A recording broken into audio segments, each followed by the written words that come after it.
क्यों हुआ जलंधर देवताओं के विरुद्ध? क्या बिगाड़ा था देवताओं ने उसका, जो कि रुद्र का अंश होते हुए भी वह उनके सामने लड़ने के लिए खड़ा हो गया और उनके प्रति उसने क्रोध भर लिया। आइए जानते हैं 10वें अध्याय में। तो दोस्तों, स्वागत है आपका कलयुग के चमत्कार संतों की वाणी में। और आज हम सुनने जा रहे हैं कार्तिक महात्म्य के 10वें अध्याय की कथा।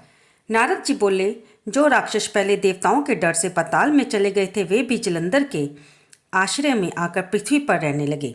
एक दिन जलंधर ने राहु का कटा हुआ शीश देखकर उसका कारण पूछा। तब शुक्राचार्य ने सारी कथा कही कि किस कारण समुद्र मंथन करके 14 रत्न देवताओं ने हरण किए और दैत्यों की हार का वर्णन किया। किस प्रकार मोहिनी रूप धारण करके विष्णु भगवान ने देवताओं को अमृत पिला दिया और दैत्यों को धोखा दिया। ये सारी बातें जब जलंधर ने सुनी, और क्योंकि समुंदर उसके पिता थे, अपने पिता समुंदर का मंथन सुनकर वह बहुत क्रोधित हुआ और घसमर नाम का दूत स्वर्ग भेजा।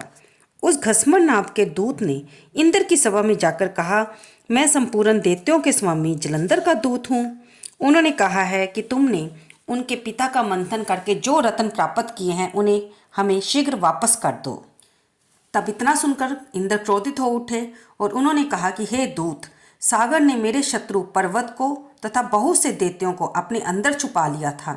सागर के पुत्र शंखासुर ने भी वहीं पर शरण ली थी। इसी कारण हमने समुद्र मंथन किया था, क्योंकि देवताओं द्वारा पूजे जाने वाले वेदों को भी समुद्र ने अपने में छुपा लिया था।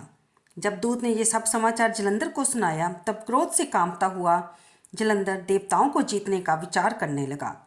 अतः करोड़ों शुंभ निशुंभ आदि सभी दैत्यराज सेना लेकर आ गए और उन्होंने स्वर्ग में नंदनवन पर अधिकार कर लिया। तब देवता भी अस्त्र शस्त्रों से सुसज्जित होकर अमरावती से बाहर निकले और देवता और असुरों का युद्ध प्रारंभ हो गया। दोनों ओर के योद्धाओं के मरने से रुधिर की धारा बहने लगी और रणभूमि लाल हो गई। युद्ध में मरे दानवों को मृत संजीवनी विद्या के प्रभाव से शुक्राचार्य ने जीवित कर दिया।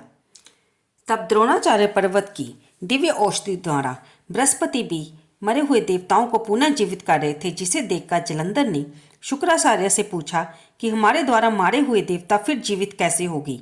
आपकी मृत संजीवनी विद्या तो अन्यत्र कहीं सुनी ही नहीं गई। तब शुक्राचार्य बोले कि बृहस्पति ने द्रोणाचार्य से दिव्य औषधियाँ मंगवाकर देवताओं को पुनः जीवित किया है, इसलिए तुम लोग शीघ्र जाकर द्रोणाचल पर्वत को हर लाओ। नारद जी बोले, दैत्यराज ये बात सुनकर द्रोणागिरी को उठाकर समुद्र में फेंक आया और फिर युद्ध में आ गया। संग्राम में मरे देवताओं को देखकर बृहस्पति जी फिर द्रोणाचल के पास गए। जब उन्होंने देखा कि द्रोणाचल पर्वत को दैत्य हर ले गए हैं, ये जानकर बृहस्पति भय से व्याकुल हो गए और बोले, भागो भागो, ये महादैत्य जीता नहीं जा सकता, क्योंकि ये भगवान रुद्र के अंश से उत्पन्न हुआ है। ये सब परिस्थिति इंद्र के उपद्रव करने के कारण ही हुई है। ऐसा सुनकर देवता भय से विचलित होकर 10 दिशाओं में भाग गए। सागर पुत्र जलंधर ने देवताओं को भागता देख शंख ध्वनि के साथ अमरावती पुरी में प्रवेश किया। उसके वहां जाने से इंद्र आदि देवता पीड़ित होकर सुमेरु पर्वत की गुफाओं में चले गए। इस प्रकार देवताओं को जीतकर वह वहां राज्य करने लगा। उसने शुंभ निशुंभ असुरों को पृथक पृथक स्थान पर नियत कर दिया और स्वयं सुमेरु पर्वत की ओर चला।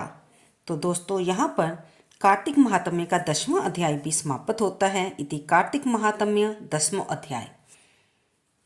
आपने इसमें जाना कि किस प्रकार नारद जी राजा पृथु को सारी कथा सुना रहे हैं और इस सारी कथा में परिणाम क्या निकलेगा ये हम आगे देखेंगे, क्योंकि इसी कथा के अंत में ही माँ तुलसी की उत्पत्ति होती है।